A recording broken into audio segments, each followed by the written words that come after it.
Hello student, good morning all of you. कैसे हैं? उम्मीद है कि आप अच्छे होंगे और एग्जाम की तैयारी कर रहे होंगे। अब इंतजार की घड़ी खत्म हुई और बहुत सारे बच्चे ऐसे थे जो कमेंट बॉक्स में लिख रहे थे, सर हिंदी की क्लास लेकर आइए, हिंदी की क्लास लेकर के आइए। तो आज मैं हिंदी का पहला क्लास लेकर के आया हूँ। व्याकरण, हिंदी व्याकरण का वर्णमाला एक दृष्टि में हम आपको बताएंगे कि वर्णमाला होता क्या है, इसमें उसमें व्यंजन क्या होता है, आगत क्या होता है, संयुक्त क्या होता है, इसके बारे में पूरा आपको विस्तृत जानकारी हम देंगे। तो सबसे पहले हम यह जान लेते हैं कि CUET है क्या। CUET ये है आपका common university entrance test. Common university entrance test अर्थात इसमें हमको फॉर्म भरना होता है। अगर ये फॉर्म हम भरते हैं तो हमारी जो एलिजिबिलिटी होती है वह 10+2 होगा। 10+2 का अर्थात 10 यानी 12वीं पास होना चाहिए। अगर 12वीं पास हैं तो 2022 में जो गवर्नमेंट है वह निकाल दिया CUET, प्रत्येक बच्चे को CUET का फॉर्म भरना होगा। जब वो CUET क्वालिफाई करेगा, पास करेगा, मेरिट बनेगा, उसी के आधार पर वह ग्रेजुएशन में एडमिशन ले सकता है। इसके पहले ऐसा नहीं था। इसके पहले आपका 10+2 में अंक देखा जाता था, उसके आधार पर होता था। लेकिन अब आपको CUET का जो अंक आएगा उसका मेरिट बनेगा, उस मेरिट के आधार पर ही आपका एंट्रेंस होगा और एडमिशन होगा। तो इसमें आपको यह ध्यान रखना है कि जो 10+2 है इसमें भी अच्छा अंक प्राप्त करें और CUET में भी अच्छा अंक प्राप्त करें, ताकि किसी प्रकार की समस्या हमको एडमिशन लेने में ना हो, अच्छी यूनिवर्सिटी मिल जाए। पहले होता क्या था, हमको अलग अलग BHU का फॉर्म अलग डालना होता था, DU का फॉर्म अलग डालना होता था, AU का फॉर्म अलग डालना होता था और LU का फॉर्म और DDU का फॉर्म अलग डालना होता था। लेकिन अब आपको CUET के माध्यम से इन सभी में आप एडमिशन ले सकते हैं एंट्रेंस टेस्ट दे करके। तो आइए अब हम बात करते हैं कि इसमें क्या क्या प्रश्नावली होंगे, क्या क्या आपको पढ़ना होगा। तो देखिए स्टूडेंट, हम तो रीजनिंग का क्लास आपको 4 चैप्टर कंप्लीट कर चुके हैं, इसलिए अब मौका मिला तो हिंदी का भी क्लास लेकर के आ रहे हैं। और हिंदी के क्लास में जैसे आप स्टेप बाय स्टेप सीखे हैं, रीजनिंग सीखे हैं, पहला चैप्टर, दूसरा चैप्टर, तीसरा चैप्टर, चौथा चैप्टर, उसी प्रकार अब आप सीखेंगे हिंदी को भी, और बहुत ही साधारण लैंग्वेज में सीखेंगे। आपको एहसास ही नहीं होगा कि हिंदी आपका बोझ है, क्योंकि बहुत सारे बच्चे ऐसे कहते हैं सर इस चैनल से ऐसी समस्या आती है, वैसी समस्या आती है, सर समझ में नहीं आता है। लेकिन यह आपको आज खत्म हो जाएगा जब आप पहले चैप्टर से समझना स्टार्ट करेंगे और रेगुलर वीडियो की अपडेट को आप पढ़ते रहेंगे तो किसी भी प्रकार की समस्या नहीं आएगी। अगर वह बच्चा हिंदी कभी नहीं पढ़ा है और हिंदी पढ़ना स्टार्ट करता है तो बहुत ही आसान तरीके से हिंदी वह समझ जाएगा और आने वाले समय में किसी भी एग्जाम को वह क्रैक कर सकता है। तो यही रणनीति हम लेकर चल रहे हैं कि कैसे बच्चे को एग्जाम क्रैक करना है, कैसे उसको पढ़ाई करना है, क्या क्या उसके सिलेबस होंगे। ये पिछली वीडियो में हमने बता दिया है, सिलेबस के आधार पर क्या क्या सिलेबस होगा, कितना चैप्टर होगा हिंदी व्याकरण में, रीजनिंग में क्या क्या चैप्टर होगा। हमने 2 जो सब्जेक्ट हैं वो सब्जेक्ट के बारे में पूरा क्लियरिफाई करके बता दिया कि ये सब्जेक्ट होंगे, इतने प्रश्न होंगे और ऐसे ऐसे प्रश्न आ सकते हैं।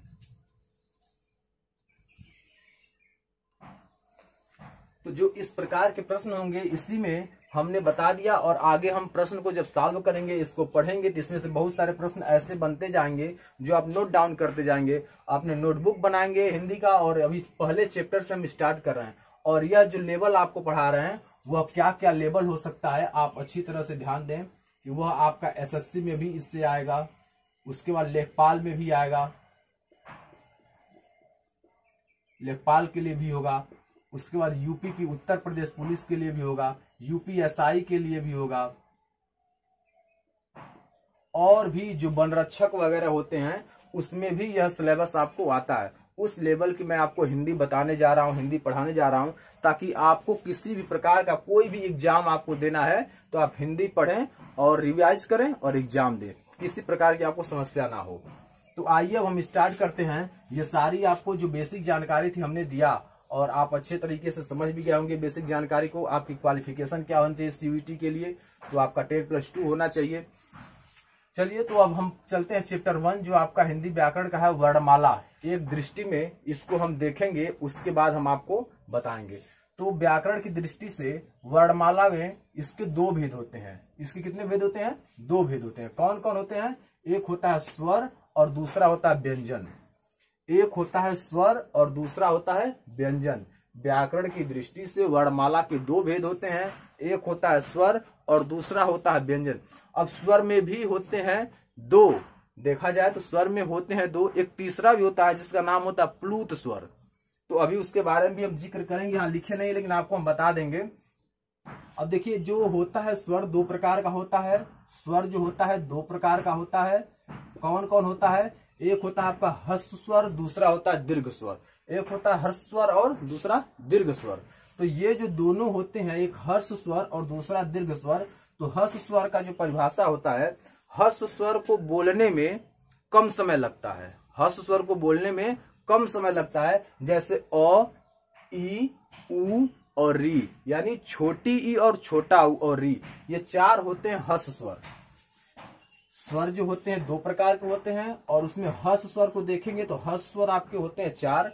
अ, छोटी ई, छोटा उ और री, यानी इसको बोलने में हमारे मुंह से जो हवा निकलती है वो कम निकलती है और घर्षण भी कम करती है। तो ये होते हैं ह्रस्व स्वर, चार होते हैं। अब आते हैं दूसरा नंबर पर, हम आते हैं दीर्घ स्वर।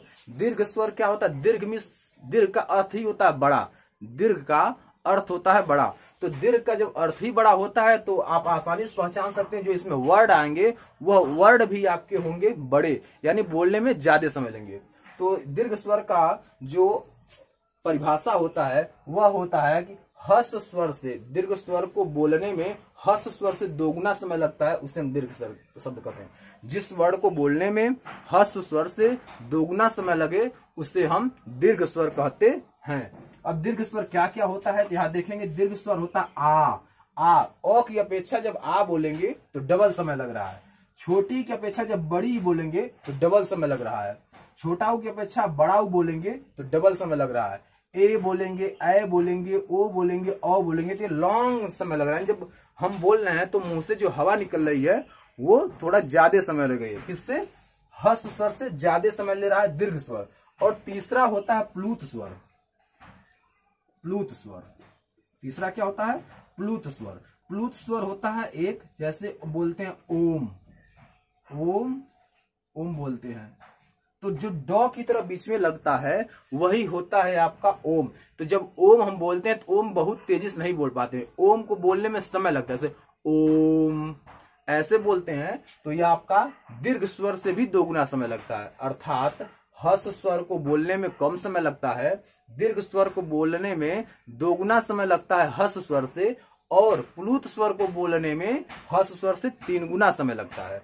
तो जो प्लूत स्वर होता है वो लॉन्ग टर्म तक बोले से ओम लंबा बोला जाता है, तो यह होता है प्लूत स्वर। तो आइए, अब उम्मीद है स्टूडेंट कि आपको ये समझ में आ गया होगा स्वर क्या होता है। स्वर के बारे में पूरा हमने लिख दिया है। ये पूरा होता है स्वर, यानी ह्रस्व स्वर की जो परिभाषा होता है, ह्रस्व स्वर को बोलने में कम समय लगता है, दीर्घ स्वर को बोलने में ह्रस्व स्वर से दोगुना समय लगता है, और प्लूत स्वर को बोलने में ह्रस्व स्वर से 3 गुना समय लगता है। यही होते हैं इसकी परिभाषाएं और ये होते हैं इसके वर्ड। आपको अच्छी तरह समझ में आ गया होगा। अब हम आते हैं व्यंजन पर। व्यंजन थोड़े होते हैं लेंदी और उनकी अलग अलग विशेषताएं होती हैं, अलग अलग नाम होते हैं, जिसके बारे में हमको पढ़ना है। तो व्यंजन कितने होते हैं, अब व्यंजन के बारे में हम लोग पढ़ेंगे। तो व्यंजन के 5 भेद होते हैं। व्यंजन के जो 5 भेद होते हैं वो कौन कौन होते हैं? ये होते हैं स्पर्श, उसके बाद अंतस्थ, फिर होते हैं ऊष्म, और होते हैं आगत, और होते हैं संयुक्त। तो स्पर्श व्यंजन क्या होते हैं, कितने होते हैं? ये आपका अंतस्थ व्यंजन, ऊष्म व्यंजन, आगत व्यंजन और संयुक्त व्यंजन। तो सबसे पहले हम पढ़ेंगे स्पर्श व्यंजन के बारे में। स्पर्श व्यंजन होते क्या? पहले नंबर में स्पर्श व्यंजन क वर्ग से प वर्ग तथा अंग ड़, ये होते हैं आपके क्या? स्पर्श व्यंजन होते हैं। तो क वर्ग से यानी क ख ग घ अंग, ये आपके होते हैं क वर्ग। वैसे ही च वर्ग, ट वर्ग, त वर्ग और प वर्ग, ये सब होते हैं आपके टोटल स्पर्श व्यंजन। अब स्पर्श व्यंजन कितने होते हैं? क वर्ग से प वर्ग तक होते हैं 25, क्योंकि प्रत्येक वर्ग में 5 होते हैं। प्रत्येक वर्ग में 5 होते हैं और टोटल वर्ग होता है आपका 5, तो 5 5 से गुणे करेंगे तो आपका 25 हो जाएगा। और 2 और होता है स्पर्श व्यंजन अंग और अंग और ढ, ये दोनों होते हैं स्पर्श व्यंजन। तो 25 में प्लस 2 जोड़ देंगे 27, तो स्पर्श व्यंजन आपके कितने होते हैं? 27 होते हैं। स्पर्श व्यंजन आपके 27 होते हैं। अब आएंगे अंतस्थ व्यंजन पर। अंतस्थ व्यंजन क्या क्या होता है? य, र, ल और व। य, र, ल वो आपका अंतस्थ व्यंजन होता है। यह स्पर्श व्यंजन के श्रेणी से बाहर है। तो अंतस्थ व्यंजन आपका क्या क्या आएगा? य, र, ल, ये आपका 4 जो होता है य, र, ल और व, ये चारों आपका होता है अंतस्थ व्यंजन। तो अंतस्थ व्यंजन कितने होते हैं? 4 होते हैं। अब आगे चलेंगे तो आपके होते हैं तीसरे नंबर पर उष्म व्यंजन, ये आपका दूसरा नंबर हो गया। और तीसरे नंबर पर आपका हो गया उष्म। उष्म का अर्थ होता है गर्मी। उष्म का अर्थ होता है गर्मी। तो बड़ा स, ख, स, ह, यानी जब इसको बोलते हैं तो हमारे मुंह से जो हवा निकलती है वो घर्षण के साथ निकलती है। जब हम उष्म व्यंजन को बोलते हैं तो हमारे मुंह से जो हवा निकलती है वो रगड़ खा करके निकलती है, तो गर्म होती है वो हवा, तो उसे ही हम कहते हैं उष्म व्यंजन। स, ख, स और ह, ये 4 होते हैं उष्म व्यंजन। अर्थात उष्म व्यंजन को हम परिभाषित कर सकते हैं कि जब जिस व्यंजन को बोलते समय हमारे मुंह से हवा घर्षण करके रगड़ करके निकले और ज्यादा समय लगे, उसे हम उष्म व्यंजन कहते हैं। जैसे स, ख, स और ह, ये 4 होते हैं उष्म व्यंजन। अब हम चौथे नंबर पढ़ेंगे आगत। आगत ध्वनियां। आगत ध्वनियों का अर्थात अधिकतम इसका उपयोग किया जाता है उर्दू में, जो नुक्ता के रूप में होता है, यानी जो किसी वर्ड के नीचे लगता है। तो सबसे ज्यादा लगता है आपका ज और फ के नीचे। ज के नीचे एक नुक्ता लगता है, उसी प्रकार फ के नीचे नुक्ता लगता है। तो ये आपका अधिकतम उर्दू में उपयोग किया जाता है। हिंदी में भी इसका उपयोग होता है लेकिन बहुत कम होता है। आगे आपका संयुक्त व्यंजन। अब संयुक्त व्यंजन क्या होता है? संयुक्त का अर्थ ही होता है कि 2-3 से मिलकर बना हुआ, उसे संयुक्त व्यंजन कहते हैं। जैसे संयुक्त फैमिली हो गया, यानी ज्वाइंट फैमिली है, कई लोग मिलकर के हैं तो संयुक्त फैमिली होती है। उसी प्रकार संयुक्त व्यंजन भी होता है। कई व्यंजनों के मेल को ही हम संयुक्त व्यंजन कहते हैं। जैसे छ हो गया, त्र हो गया, ज्ञ हो गया, स्र हो गया।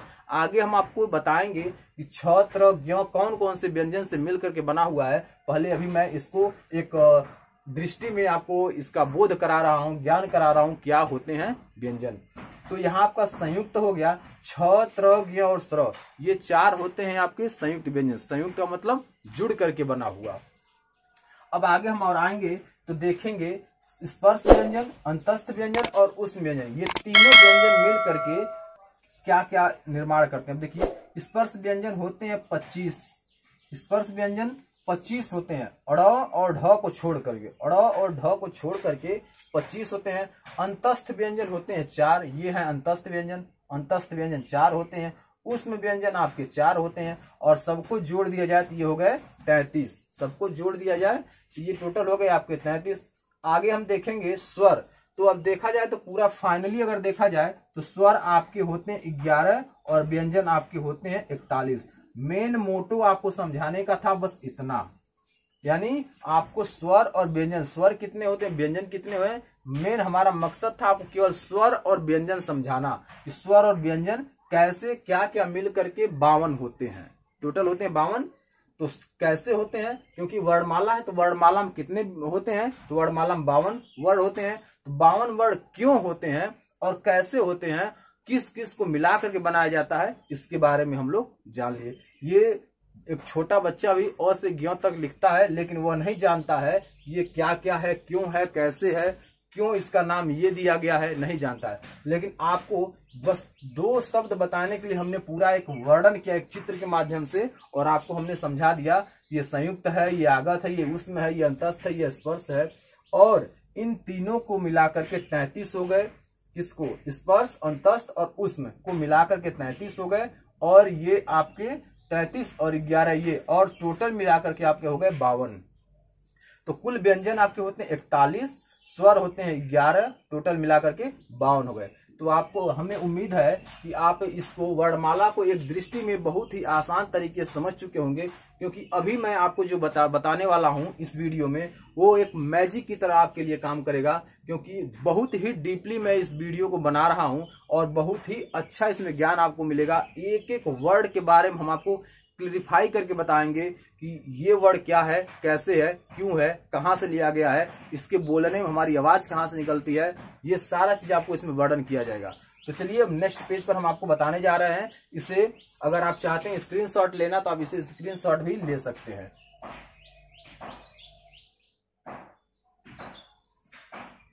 तो आइए अब नेक्स्ट पेज पर चलते हैं।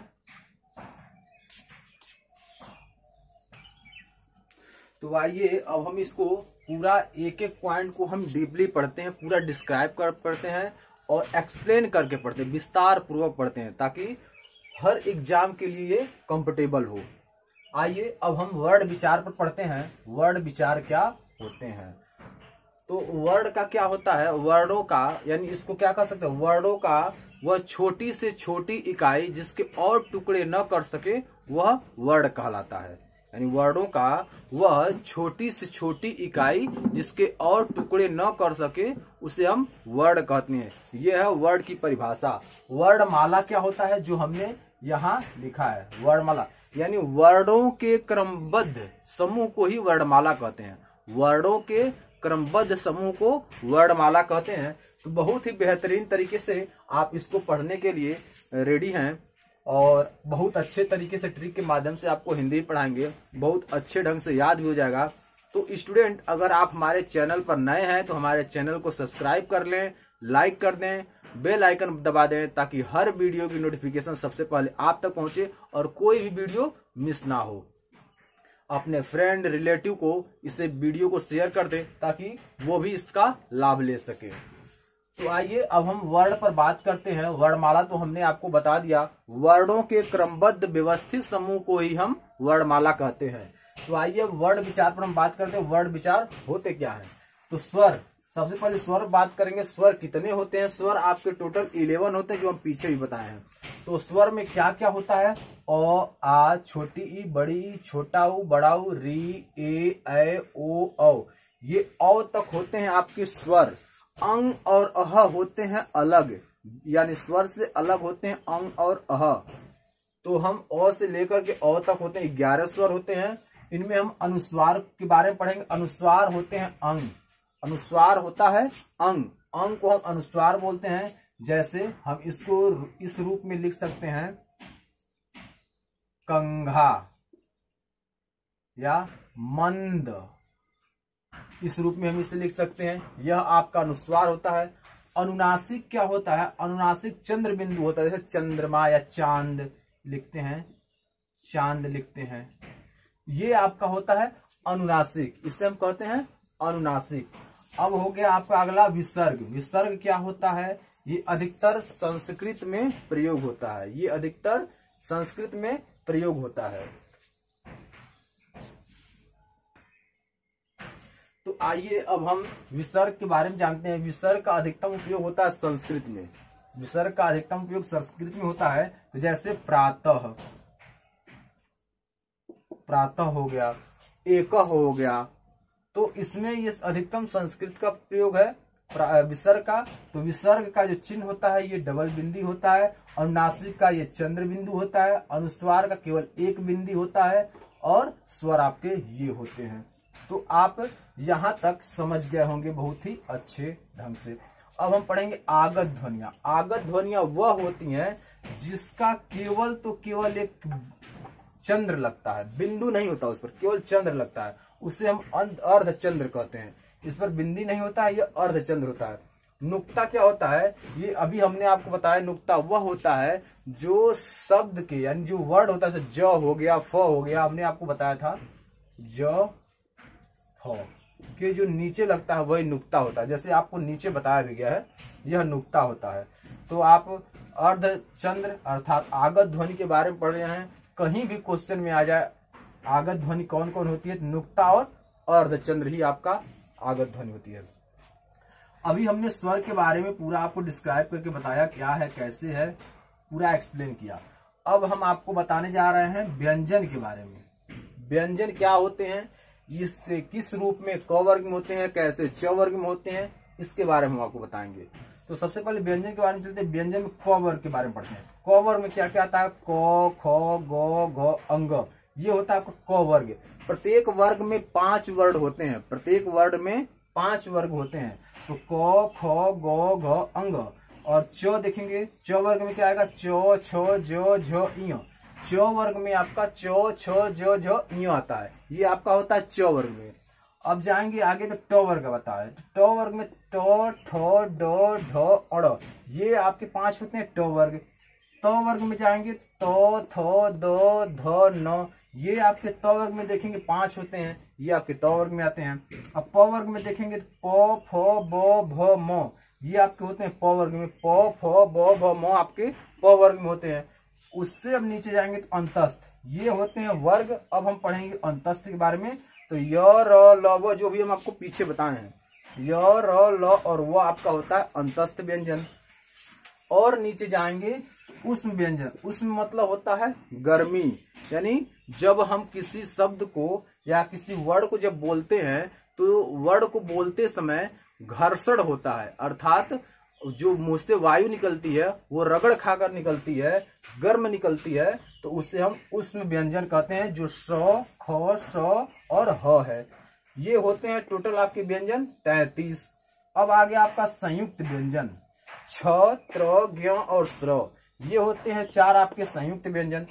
छ त्र ज्ञ और स्र, ये हैं आपके 4 संयुक्त व्यंजन। अभी संयुक्त व्यंजन भी हम बताएंगे कि संयुक्त व्यंजन कैसे हैं, क्यों मिलकर के बने हैं। अब आगे आपका ज फ के बारे में बता दिए। ज फ ये नुक्ता वाले होते हैं, ये 2 होते हैं। रंग और अंग ये दो होते हैं। कुल मिलाकर के आपके 52 होते हैं।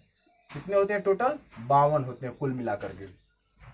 अब हम आएंगे, बात करेंगे कि जो हमारा व्यंजन होता है वह स्वतंत्र नहीं होता है। आप पढ़े होंगे व्यंजन स्वतंत्र नहीं होता है, बल्कि स्वर जो होता है वो स्वतंत्र होता है।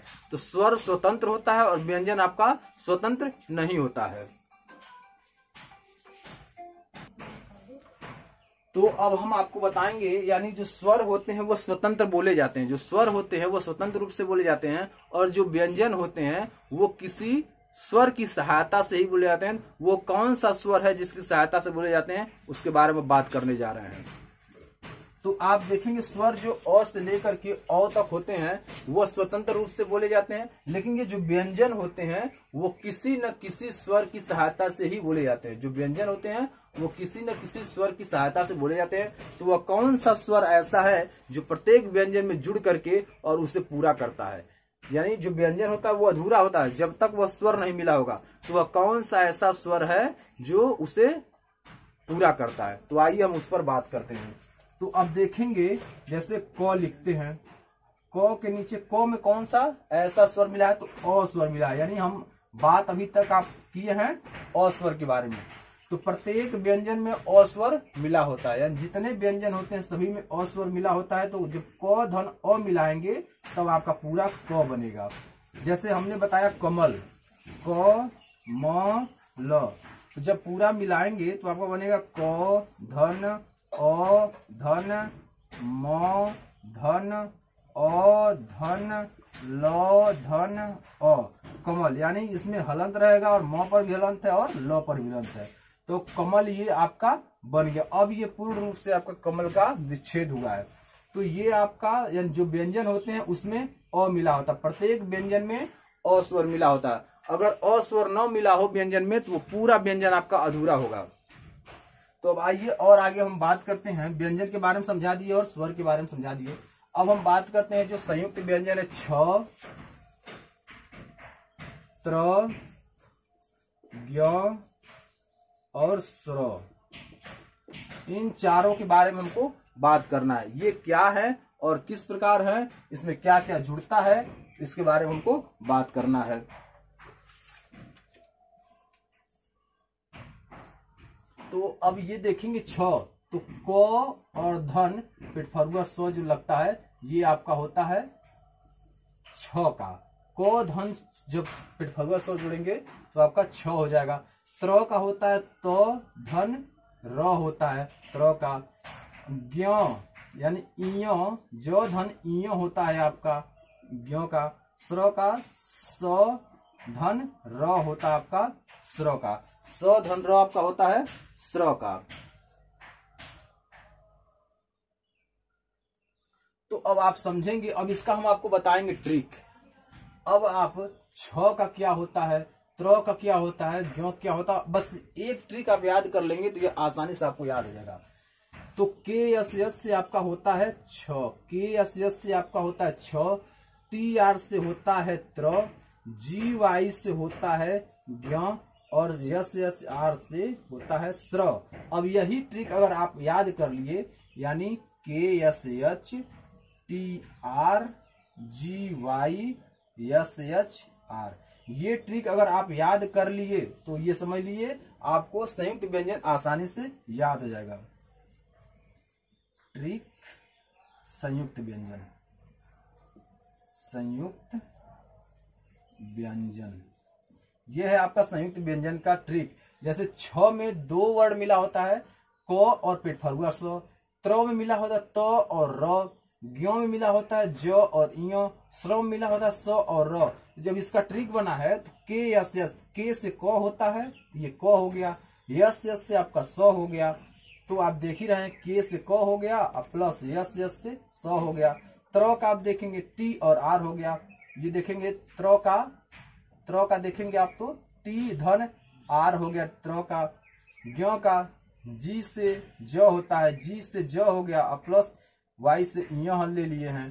और उसके बाद यस यस स का देखेंगे तो यस यस से बड़ा स हो गया और प्लस आर से र हो गया।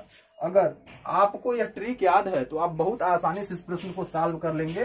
यानी संयुक्त व्यंजन को विच्छेदित करना है, संयुक्त व्यंजन को आपको पता करना है कि इसमें क्या क्या मिला हुआ है। तो एक संयुक्त व्यंजन बना है, क्या मिला है तो छ बना है, क्या मिला है तो इसमें त्र बना है, कौन सा वर्ड मिला है तो आपका ज्ञ बना है, और कौन सा वर्ड मिला है तो स्र बना है। बस आपको जो आपका छ त्र ज्ञ और स्र है उसका आपको स्पेलिंग याद करना है। जैसे छ का स्पेलिंग होता है के एस एच, त्र का होता है टी आर, ज्ञ का होता है जी वाई और स्र का होता है एस एच आर। तो बस ये स्पेलिंग याद करेंगे तो इसका वर्ड विच्छेद आसानी से हो जाएगा। तो वर्ड विच्छेद में आपको क्या हो गया, क से के हो गया, यस यस से फरुआ स हो गया, टी से त हो गया और आर से र हो गया, ज से जी हो गया और इ से वाई हो गया, यस यस से बड़ा स हो गया और आर से र हो गया। ये पूरा आपका ट्रिक तैयार है और आसानी से याद भी हो जाएगा, बहुत ही आसान तरीके से यह याद हो जाएगा। जब यह याद हो गया संयुक्त व्यंजन, आप आंख बंद करके अगर एग्जाम में आ गया तो आप ट्रिक लगा करके उस क्वेश्चन को कर लेंगे बहुत आसान तरीके से। तो हमको उम्मीद है कि यह प्रश्न और ये वर्णमाला एक दृष्टि में वर्ण विचार बहुत ही अच्छे ढंग से आपको समझ में आ गया होगा। अब हम बात करेंगे जो क वर्ग से लेकर के जो ये दिया हुआ है, क वर्ग, च वर्ग, ट वर्ग, त वर्ग, प वर्ग, अंतस्थ, उसमें संयुक्त, इसको बोला कैसे जाता है। जो हमारी आवाज निकलती है वो गले से निकलती है, ओष्ठ से निकलती है, दंत से निकलती है, ठीक है, जिह्वा से निकलती है, जिससे निकलती है। ये अभी इसको हम क्लैरिफाई करेंगे, पूरा एक्सप्लेन करके आपको बताएंगे ताकि कोई भी एग्जाम हो तो आप आसानी से क्रैक कर सकें। तो स्टूडेंट, अगर आप कंप्यूटर से संबंधित वीडियो देखना चाहते हैं जो CUET एग्जाम में जीके का आएगा कंप्यूटर का, तो वो हमारे चैनल पर जाकर के IT ऑनलाइन एजुकेशन चैनल पर जाकर के आप उसे सर्च कीजिए और वहां जाकर के बहुत आसान तरीके से कंप्यूटर की वीडियो देख सकते हैं। उस पर रीजनिंग की वीडियो पड़ा हुआ है, जीके की वीडियो पड़ा हुआ है और हिंदी की वीडियो पड़ा हुआ है। आप सारी वीडियो देखिए, सारा चीज उस पर फ्री है, कोई उसका चार्ज नहीं है। आप आसानी से देखिए, उस चैनल को सब्सक्राइब कीजिए, लाइक कीजिए और अधिक से अधिक शेयर कीजिए ताकि हर वीडियो आसानी से आप समझ सकें, हर कोर्स को आसानी से आप कंप्लीट कर सकें। Thanks for watching. कुछ पंक्तियां आज मैं हिंदी के नए क्लास के लिए आपको बोलना चाहता हूं ताकि आपको एक प्रोत्साहन मिले, प्रेरित होकर के और एक अच्छे पढ़ाई में मन लगाते रहें कोई भी कंपटीशन को बीट करने के लिए। तो कुछ पंक्तियां आपके लिए बोलना चाहता हूं, तो ये पंक्तियां बहुत ध्यान से सुनिएगा। अपनी काबिलियत पर तुम यकीन रखना, अपनी काबिलियत पर तुम यकीन रखना, ऐसी उम्मीद हम तुमसे करते हैं। अपनी काबिलियत पर तुम यकीन रखना, ऐसी उम्मीद हम तुमसे करते हैं। पीछे छोड़ सबको तुम आगे बढ़ना, पीछे छोड़ सबको तुम आगे बढ़ना। लोग तुमसे जलते रहेंगे, लोग तुमसे जलते रहेंगे। इसलिए स्टूडेंट, आपको मेहनत करते हुए आगे बढ़ना, चाहे कोई कितना हो जले उसको जलते रहने देना है, छोड़ देना है उसको पीछे और एक दिन अपने आप को दिखा देना है कि मैं क्या था और आज क्या हूं।